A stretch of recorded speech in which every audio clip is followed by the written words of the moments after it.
गौर से देखो इस मासूम चेहरों को, ये वो हैं जिन्होंने सबका दिल चुराया है।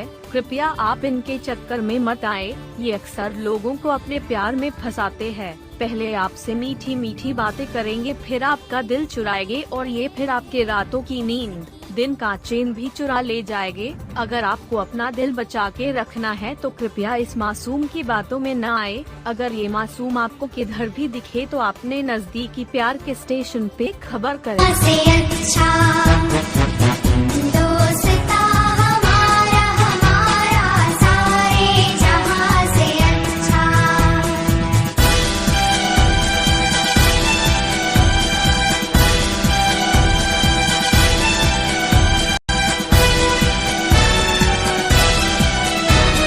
मज़हब